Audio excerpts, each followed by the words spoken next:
Hello, Morongo Basin, and listeners around the world online at Z107.7 FM.com.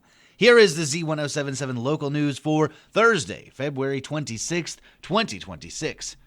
A man in 29 Palms was arrested on suspicion of attempted burglary, drugs, and resisting arrest on Tuesday at around 1:15 p.m.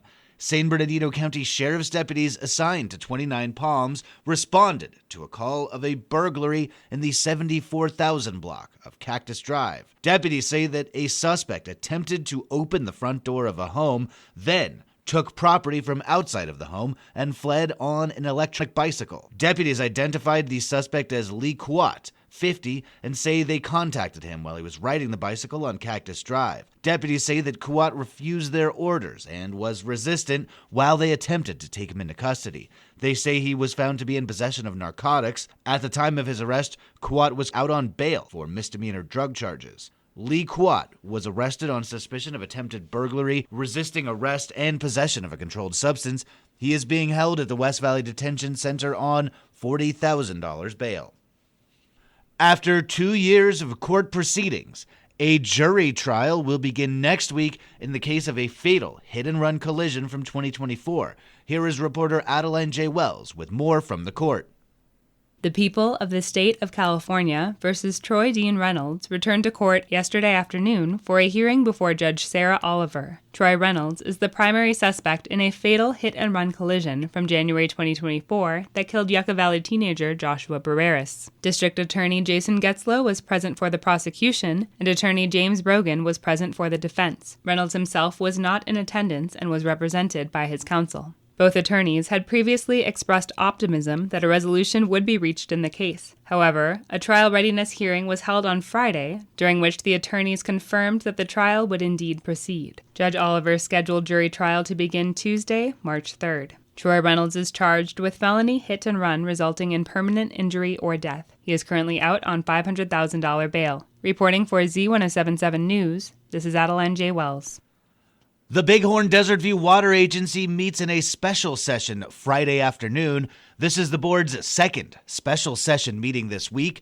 Friday's agenda is virtually identical to the agenda for the meeting they held on Tuesday. Their sole agenda item is a closed session, during which the board is expected to consider appointing a general manager. The board will report the results of the closed session to the public after they return to open session. The Bighorn Desert View Water Agency meets Friday at 4 p.m. at their office at 1720 North Cherokee Trail in Landers. You can find a link to the agenda at this story online at Z107.7 FM.com. Applications for the town of Yucca Valley's Measure Y Partnership Funding Program are now available. The goal of the program is to provide supplemental funding to nonprofit community groups that enhance the quality of life in Yucca Valley through programs or services. The total in estimated funding available for 2-year grants is $200,000. Nonprofit projects occurring between July 2026 and June 2028 are eligible. If you are involved in a nonprofit and would like to apply for a grant, you can contact Irina Hess at ihess@yucca-valley.org or use a link at this story on our website, Z107.7fm.com.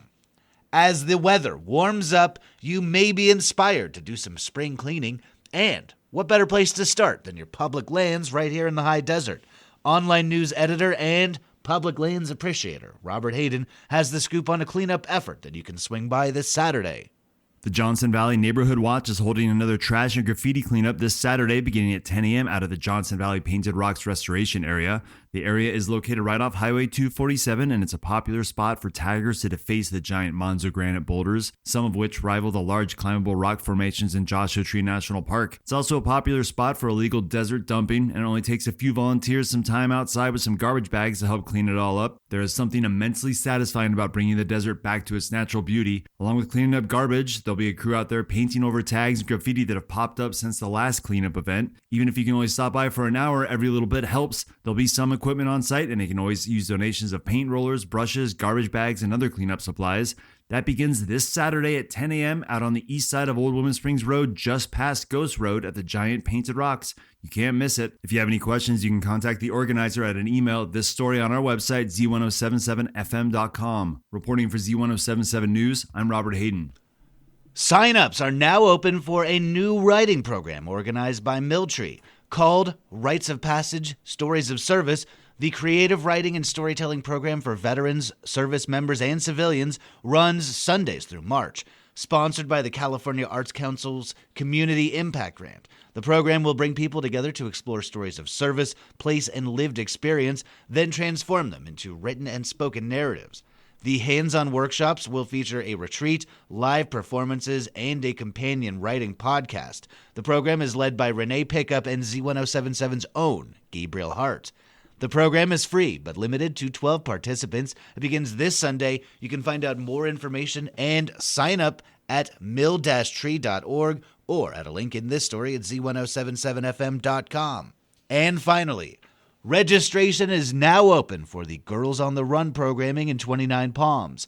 Put on by the city's Parks and Recreation Department, the programs will run from March 3rd through May 21st. Girls on the Run offers 2 age-specific programs for grades 3 through 8. It's a safe, inclusive environment where girls build life skills such as goal setting, teamwork, emotional resilience, and healthy habits through running and movement. The season concludes with a celebratory 5K event. Registration is $15 per participant. The sessions begin next week, running Tuesdays, Wednesdays, and Thursdays, depending on age group. Registration is required and must be completed through the Girls on the Run website at gotrinlandempire.org. That's our local news. Hear local news 7 times a day, 7 days a week at 7, 8, 9, noon, 4, 5, and 6. If you hear about news happening, let us know. Email us at tips@z1077fm.com. Reporting for the Morongo Basin News Leader, the award-winning Z107.7 Local News, I'm News Director Jeff Harmatz.